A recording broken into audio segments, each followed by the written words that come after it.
It's really weird. One that actually popped up the other day that I've had on a plaque in my house for a long time is growing old is mandatory, growing up is optional. Mhm. Weirdest thing. If you like frozen yogurt, paninis, adult floats, endless mimosas, 32 Below, Froyo, and more is for you. They're located in Coeur d'Alene, Idaho, and they got a little something for the whole family. On Saturdays and Sundays, they have endless mimosas. So make sure you go check them out, like them on social media, go to Yelp, give them a great review. They're an amazing business, community minded, and doing some great things in our community. Welcome to Keeping Tabs. I'm Tabitha Croc, and every Monday, I talk to someone here in North Idaho with the goal to connect more people in the Coeur d'Alene area. And then every Friday, I talk to someone outside the community to bring in a new perspective and to learn a little bit about yourself.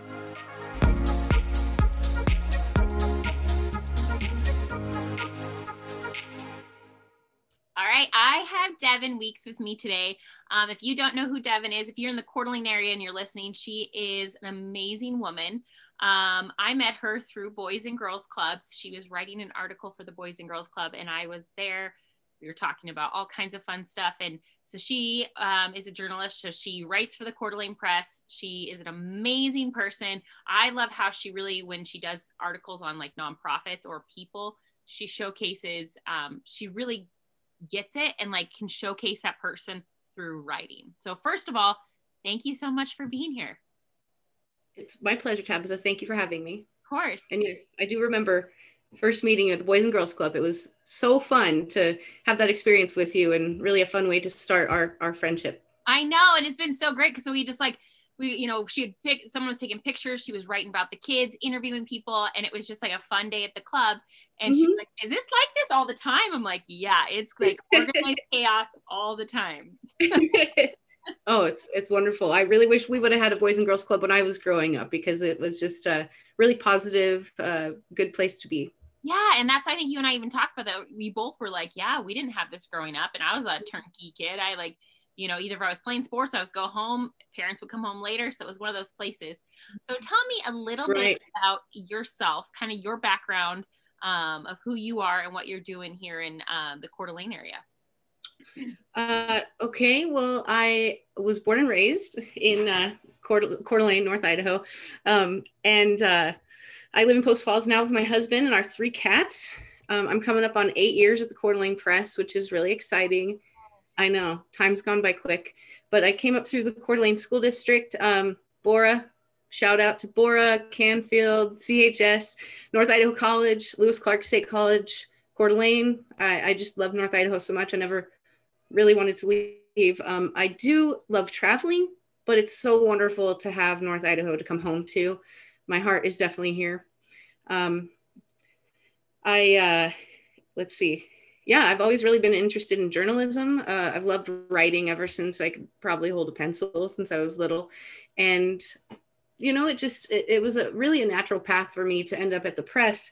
But it was a little scary, though, after, working on the Sentinel at North Idaho College. I wasn't sure. Sorry about that. I wasn't sure how easy it would be to get a job in journalism. But luckily, they knew who I was, and I somehow won over their hearts. And here I am almost 8 years later with, I don't even know, probably about 2,000 stories, maybe 1,600, 1,700 stories under my belt. Which, yeah, it's a little crazy when you start thinking about it. Yeah, and I think that's such a, like, our community, I mean, we're so grateful to have this amazing community, but like to see someone grow up in Coeur d'Alene and like want to stay here, because honestly, I left and then I'm like, guess where I came back to? Somewhere that people want to vacation. And so we're like, well, why did we leave this? This place is amazing. So I totally get it. And I mean, I love traveling. I've been to New York. I went to Mexico for my friend's wedding, and that was really, really just exciting, because I'd never really been outside of the U.S. except for Canada, which is outside of the U.S. Yes, it's a different place, but Mexico's different from Canada. It's a little bit of a different experience. Yeah, it's just, I actually get a little homesick if I'm gone for too long. If I am, when I was on the Sentinel, for North Idaho College, which I loved that newspaper. I love that school. I would get homesick after about 3 days because I have a cat that sleeps with me every night. I'd miss my husband, my family. So, I'm where I'm supposed to be. I agree. And you really, like I said before, I love when you do any pieces on like people, like an actual person, like when you do your Fast Five. Oh yeah. I love that because you really show who that person is through their interview. But I also love I love when you do a nonprofit or a story about something that's like more to your heart, because you really do capture those stories well. I trained myself. Well, I always chose classes and sessions if I were in a convention for newspaper that was more on the human interest side, because I knew that's where my forte was. And I've been so not just lucky, but even blessed, and I don't use that lightly, that my editors have always played to my strengths and allowed me to dive into, those relationships and really get to know people I interview. I have this, it's going to sound corny, but I have this thought that, like, if my life is a canvas, everyone I interview adds a little piece of paint to the masterpiece, And I thought about that, boy, back in like 2014. And I'd love to have a visual of what that canvas looks like now, because I've met a lot of really amazing people and been through some pretty incredible times with my job since then. Yeah, that would be so amazing too. Like, just to have a canvas with like just a little piece of each person. Yeah, if everyone just signed their name or, just something like that. So maybe someday when I get to the more artistic side of my life. I love it. So obviously you have, this has been who you are. Like some people, like I thought I was going to be a teacher. I thought I was going to be, a Broadway singer. Like you just go through all the things you think you're going to be. And you kind of, it sounds like you really knew who you were, or like you kind of were driven towards that writing piece. Is there a point in your life that you were kind of like, oh my gosh, this is it? Or is it had been like born, I'm starting to write already? I think when I was in about 6th grade, I had an amazing English teacher who was my homeschool teacher, Karen Grace at Canfield. Shout out to Karen Grace. She's just she was an amazing teacher and mentor. And she's still, when we run into each other, is such a wonderful person to see. But she was the one who said, "You have a gift for writing." And I'm like, "I do?"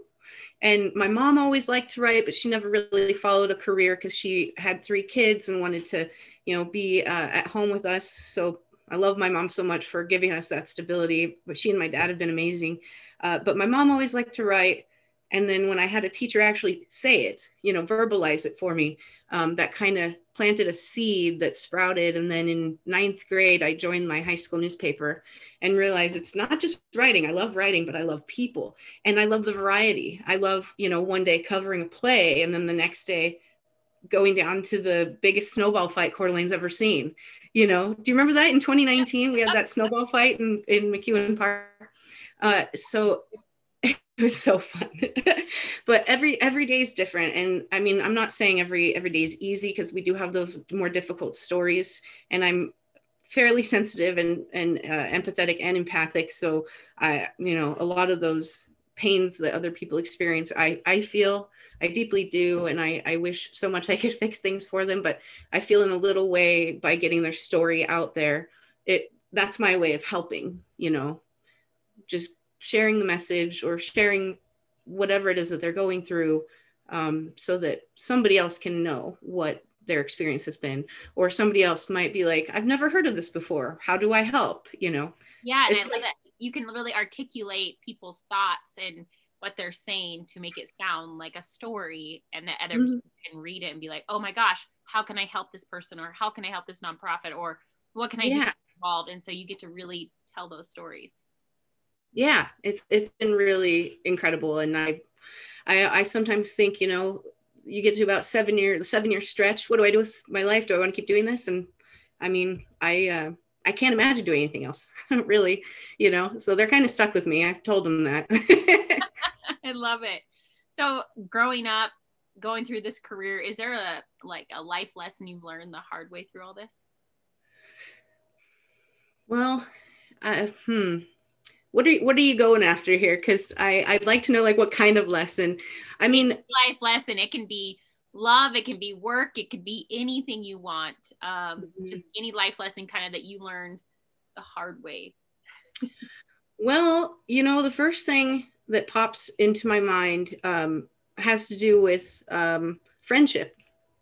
And when I was a teenager, I hung out with different people, and I'm a Gemini, so I'm like all over the place. I love having like a million things to do, but I'm not really good at any one, and I love having a million friends. But at that point, I didn't really have super duper solid friendships. I mean, I've had some really long friendships that I'm so thankful for that I have to this day. But my best friend, Holly, I was in a bad relationship, and was becoming more and more distant with her and all my friends, really. And she helped me realize like what was important. And she said, you should really be focusing your energy and your time and your love on the people who you want in your life, for the rest of your life.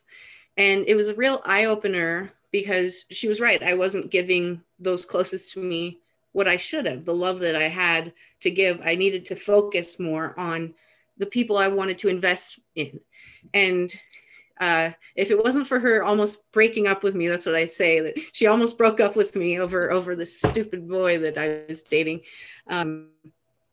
We were able to come back together and come back closer than ever. And she's been my best friend.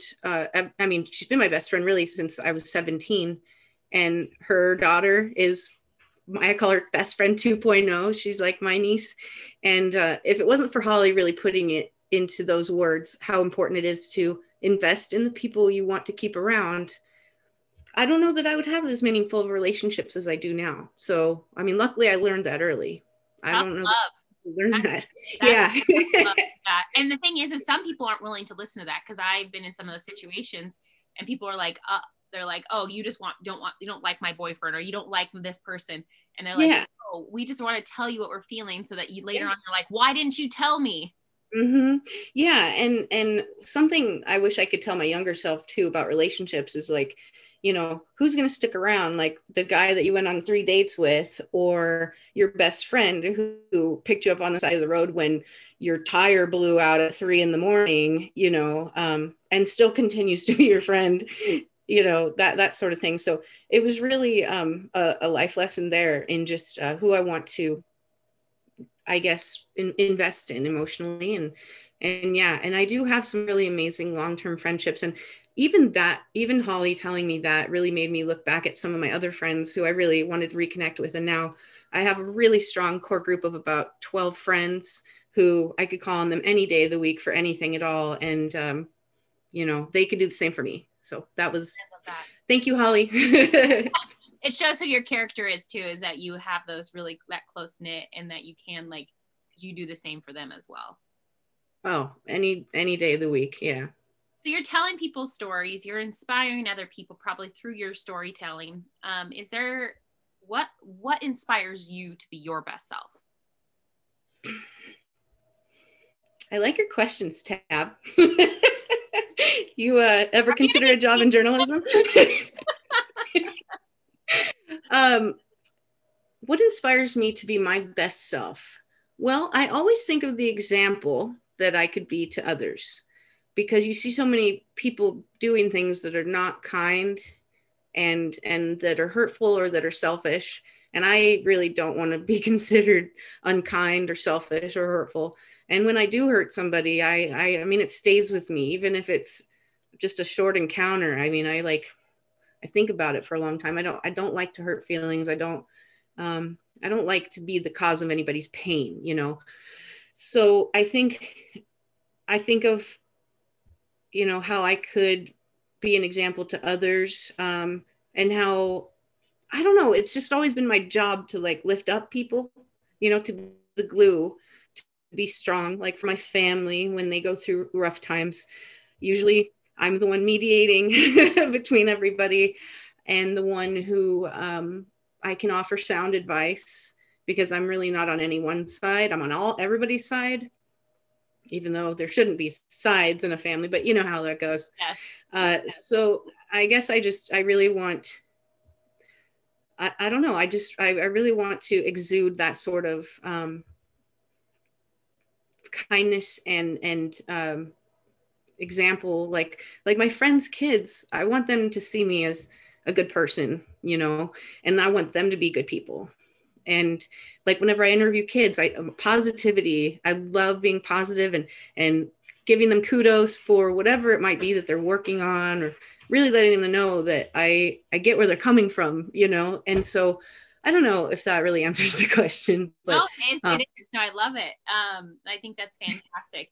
And that's just who you are, which, I mean, anybody that knows you knows that's the type of person you are, which is, I mean, it's a great trait to have. And like you said, you're kind of like communications, your strong suit. So that's why you are the one that can kind of help mediate things and calm things down.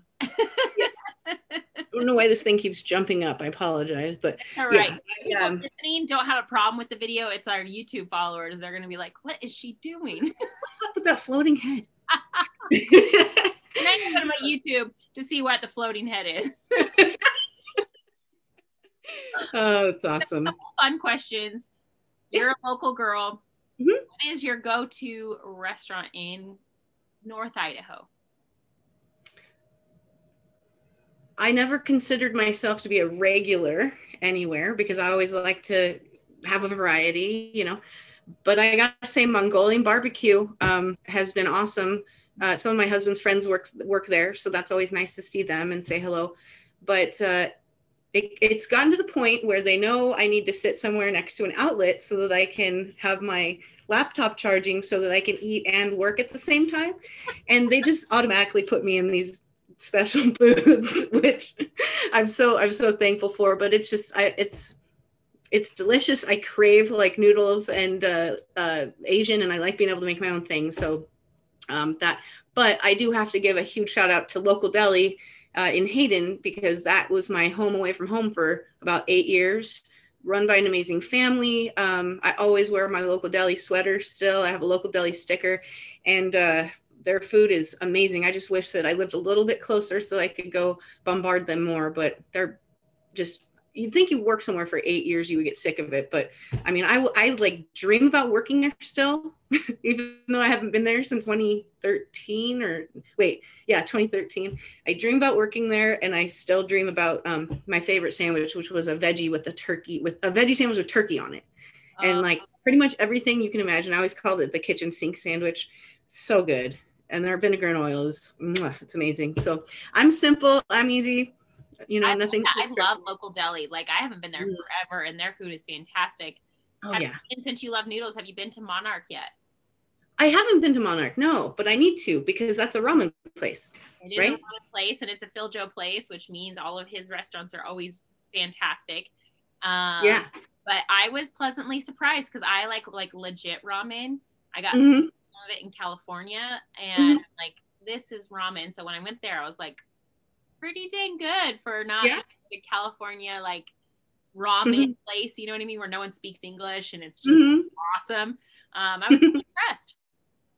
Yeah, I'll definitely try it out. I was actually just talking to someone about Monarch and White Pine and Bluebird and all those local restaurants, just thinking about Josh and that's my husband is Josh. Our first date was actually at Syringa back on November 14th, 2009. And I do love the sushi places too. So yeah. You're very lucky for some great restaurants in town. So outside of writing, and, you know, being a wife and having your kitties, what are your outside hobbies or things you like to do? Well, speaking of kitties, do you mind if I grab the door? Twinkie is going nuts and really distracting. I'm sorry. They just want to be involved. They want to be on the interview too. Oh my gosh. This is my life. No doors allowed. No doors allowed. Yes. So I'm a little bit of a nerd, and I love museums. So like if my dad, I have some time, like when the Titanic exhibit came to the MAC a couple years ago, my mom, my dad, and my husband and I, we all went over there, and that was just amazing to see actual artifacts from the excavation, or what they could find of the Titanic disaster. So that was really amazing. I love history. I love going to local museums. If I can ever squeeze it in on a trip, I always have to go. I always have to ask about haunted places. That is, if you want to know what my number one passion outside of journalism is, it's the paranormal. I mean, I am such a junkie about paranormal stuff. Oh my Yeah. God. Have you been, do you do TikTok, our social media platform? I'm becoming acquainted, but I have not, no. Okay, they have, some people are like just like you that are really into it, and they share all these stories and they tell their stories to their TikTok stories, and I'm always like, oh my gosh, and then I can't sleep, and it's just so crazy. Like, Ooh. you guys I should check that out. Yeah. Well, I'm kind of like running out of content on YouTube because I'm always looking at like haunted places or haunted places around the world or abandoned places, stuff like that. I always say if I were to win the lottery, I would plan a road trip around America and go to like Gettysburg, Virginia City, and just a lot of ghost towns and stuff. Like this summer, we're going to go to Bannock Ghost Town, which is a huge, well-preserved ghost town it's in Idaho, but it's kind of on the Idaho-Montana border. Yeah. And we were supposed to go last year, but COVID, so we didn't. But they have a whole festival. I think it's a whole weekend where people actually dress up in period clothing, and you can learn some of the trades from Boomtown days. And yeah, so I love history. I love animals, of course, too. Like Holly, she took me to Big Red's barn not too long ago with her daughter, and that was so fun. It was a little intimidating. The llama, I think, was getting all up in my face and really scary, but oh my I loved every minute. So with your haunted house stuff, have you ever had like an experience or like a close encounter? I always say I want to, but I'm such a chicken. It's the weirdest thing. So Holly and I went on a haunted ghost tour in Wallace around Halloween. I think it was 2017 now. And I actually get to write about these because I'm the paranormal reporter around Halloween. So if anybody knows of any paranormal stories around Halloween, let me know because we will investigate. But these flashlights, these twist flashlights, they were like turning on and off by themselves. Do you know Jen Von Barron? Mm-mm. Jennifer Von Barron. So she's a local medium, and she was leading this Ghost Girls tour group thing, and it was actually really fun. But we were in Maggie's room in the Jameson in Wallace, and I can't remember the full story. I believe she was a school teacher. There's some heartache involved, but the room was really cold, and these flashlights just kept like twisting on and off. Like Jen would say something and it would just flick on, and you have to like move them for them to turn on and off. Yeah. So that was pretty exciting. We went to Deadwood for our honeymoon because that's supposedly the city of ghosts, and Ghost Adventures has been there. That's my favorite show. I'm such a nerd. But we went to the Bullock Hotel, and we went to the saloon where Wild Bill Hickok was killed. And I mean, we went to Mount Moriah Cemetery, which is just a huge, beautiful cemetery overlooking Deadwood Gulch. And I could go on, Tabitha. I could go on, but well, I've only had one, like one or two experiences. That's why I was interested, because I had one, and I was in Butte, Montana, and we were in this old hotel that's haunted, or like have haunted stories. And my girlfriend, I thought so it sounded like a parlor was going, like there was a party going on downstairs. Oh yeah. And I said something about it in the morning. We said something. I'm like, man, it was loud down there. And we were like, gosh, that's crazy. And so we were talking to them, like, oh, did you guys have an event? And they're like, no, we had nothing going on last night. And so we did like the shaking of glasses and like that rumble of like background noise and there was nothing to happen. So we were like, maybe piano music. Did you hear a little bit of music going on too? Yeah, that's a pretty common old. Did it have a saloon? Was it the Hotel Metland? Do you remember what it was called? Because there's a bunch of places in Montana I want to go to. Butte has tons of cool stuff. If you ever can go to Butte, like it is, like their downtown is called their uptown. So everything's like up on the hill instead of being like a downtown. and Uh-huh. it's so cool. They're like historic buildings. Like it's beautiful. So put that on your list. Oh yeah, I mean, like I said, if I win the lottery, I'm gonna see every ghost town and every haunted house in this country.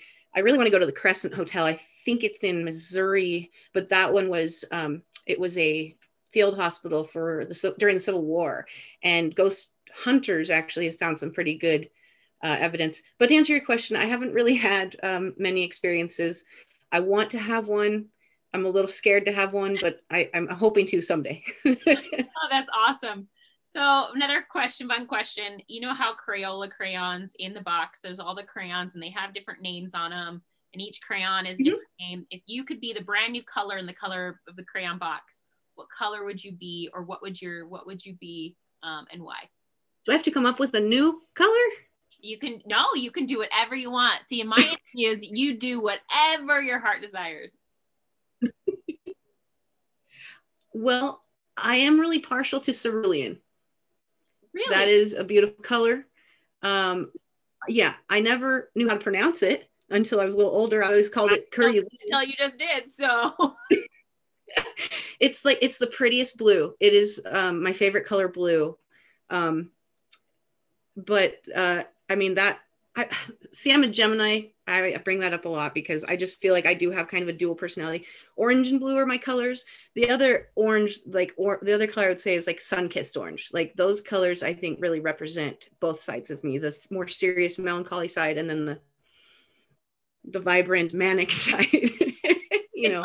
I always reference how cerulean, always reference how I'm a Libra all the time. So I'm always like, that was Libra personality coming out. The scales. I am definitely a Libra. Yeah. I mean, I think there's something to it. I really do.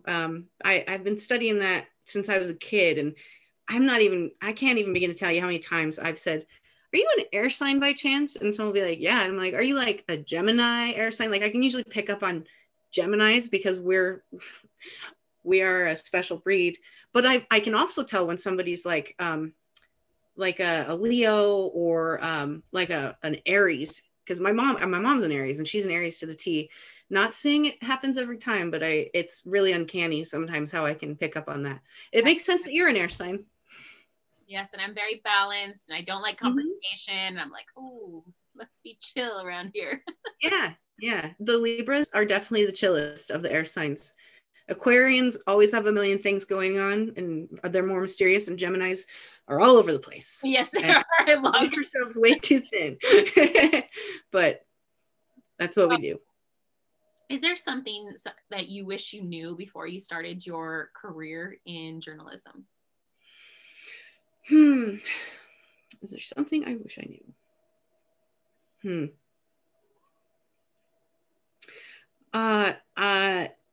I wish that I knew how to better manage lighting on a digital SLR. When I took photography at NIC, I did it with a point and shoot, which was fine. I still got a B, I think, in Jerome's class. Thanks, Jerome. Thanks for pitying me. Oh, this is my other cat. This is Apollo. This is my big gray. Oh, yeah. No. I just have to show you this really quick. Oh. And I'm stalling because I'm thinking, I got a painting for Josh for Christmas of Apollo because he just loves this cat. So it's a digital artist. I had it done online. That is intense. That's like super real. Isn't that cool? It's a great picture. He's a beautiful cat. But anyways, yeah, I would say I really wish that I had my camera functions down a little bit better, because one of the first times I had a panic attack at my job was when we didn't have a photographer on the weekend, and I had to cover the Festival of Trees gala. Oh, wow. Which is really important. It's a very important for our community. Yeah. Yeah. I mean, and I could not get my lighting right. And I was like sweating and panicking. And eventually I got something that worked. But I mean, this was like my first year as a reporter.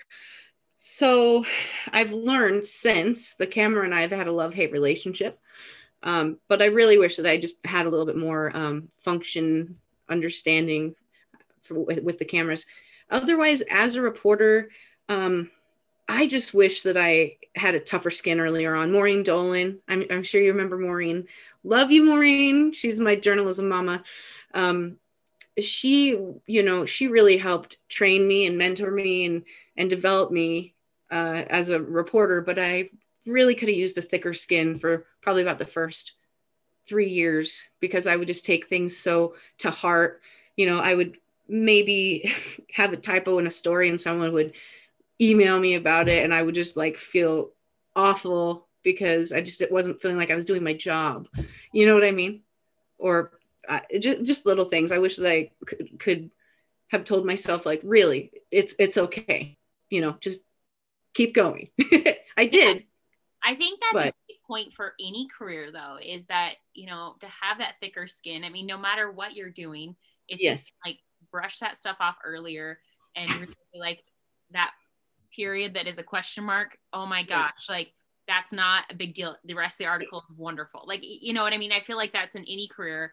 I'm in events, and sometimes events suck, and sometimes they just aren't. Like my other event, and I'll have an event where I make thousands of dollars, in the other event I'm like $20, and I'm like, what happened? And it can really take it apart. It's like, that one just didn't work, and I won't ever do that again. Yeah. And it is a learning lesson. Like, you have to be able to learn from whatever it is that you may have messed up on or didn't feel like you gave 100% on. And I'm getting a lot better, but I never feel like there's not room for improvement. That's the end of the line there.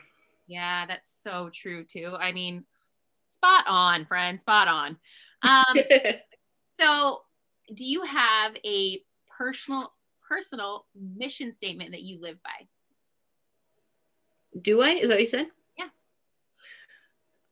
Mission statement. I would say I have a few. As a writer, I'm partial to quotes and things like that.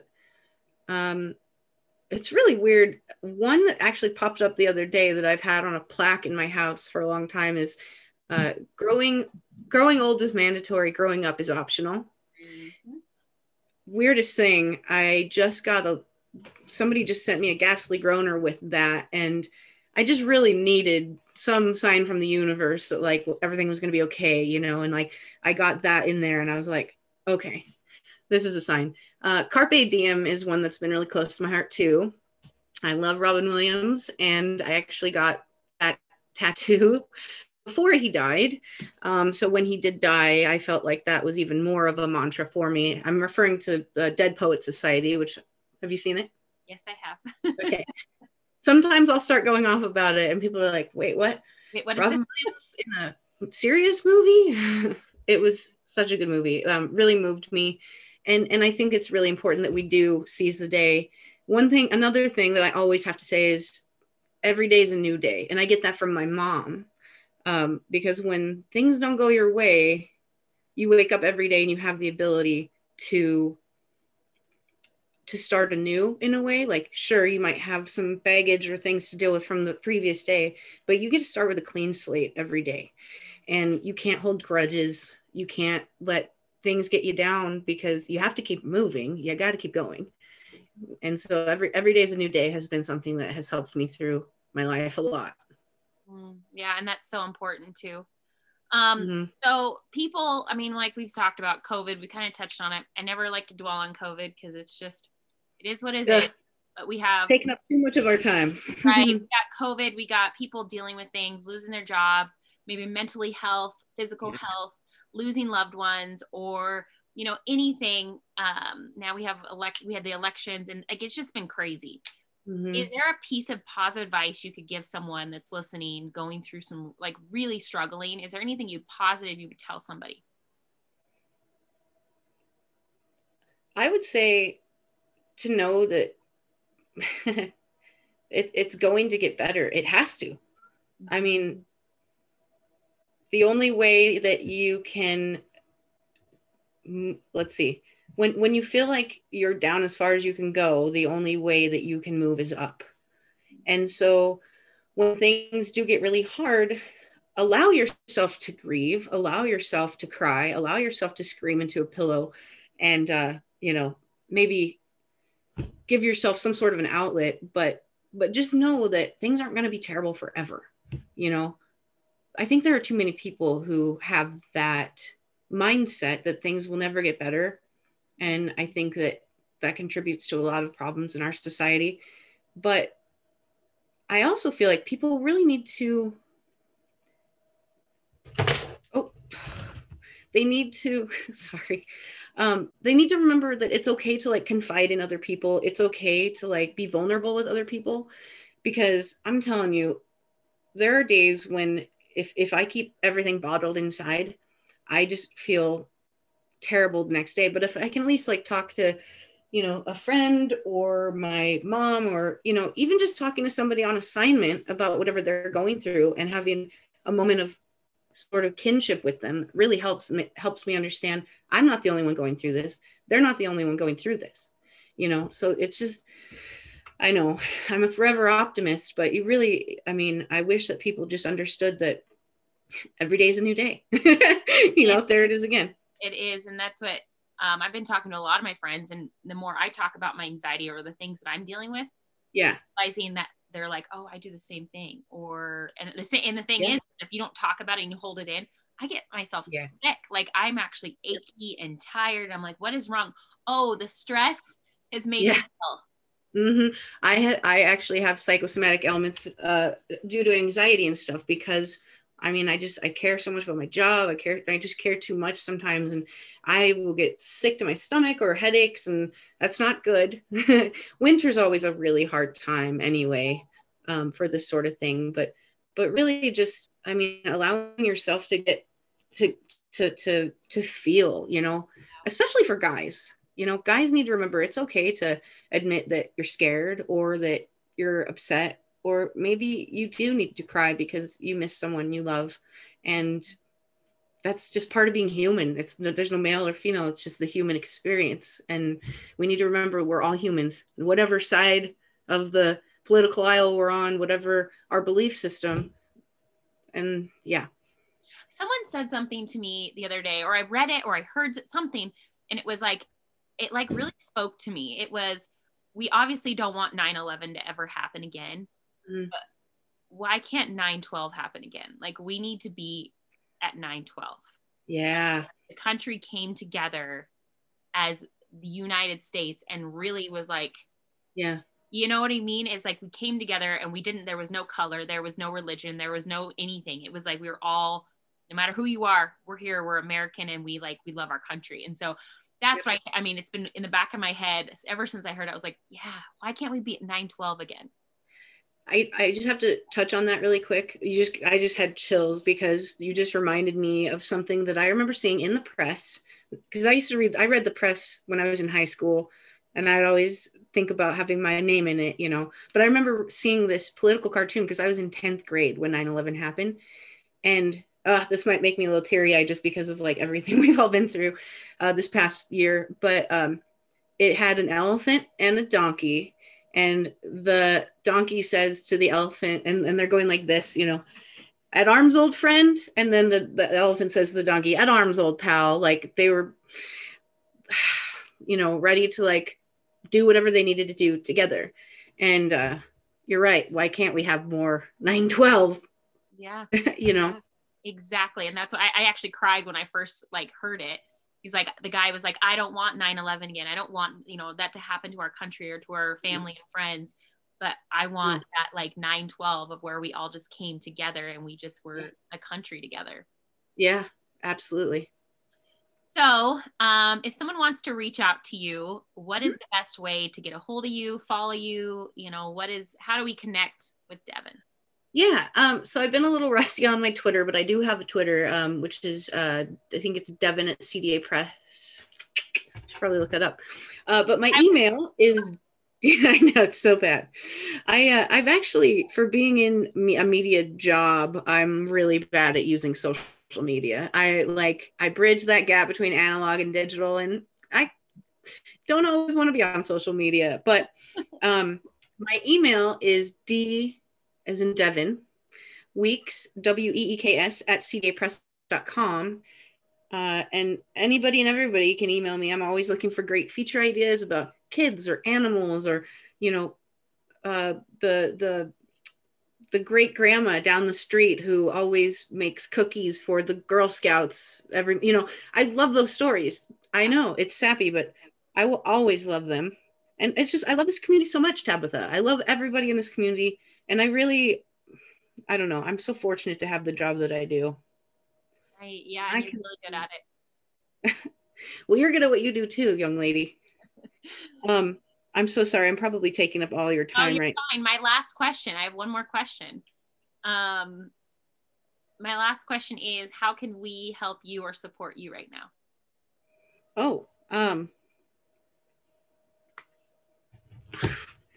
Nobody ever asks me that. Well, I love story ideas, so people can send me story ideas and trust me with their stories. I mean, that is a privilege that I don't take lightly. And it's a pleasure. It's fun. I love to get to know people so much.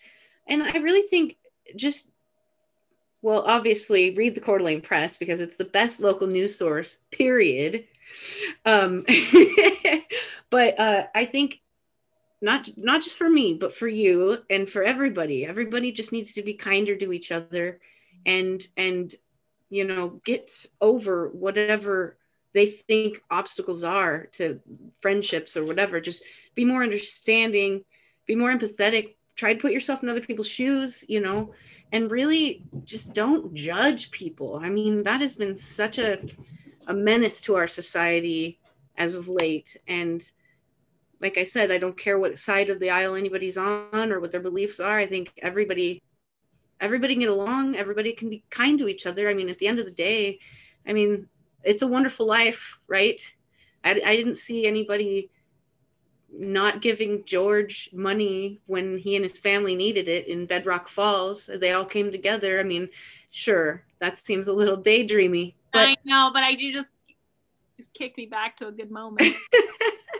I mean, we can do that. Coeur d'Alene, North Idaho is still small enough where we can be a better community, better to each other, and not let all the ridiculous stuff come between us. Because at the end of the day, like, we have the people here in our community and in our families and in our schools and in our businesses that we see all the time. We don't need to be like battling with people on Twitter about ridiculous stuff, and we don't need to be making other people feel bad for having the feelings that they do.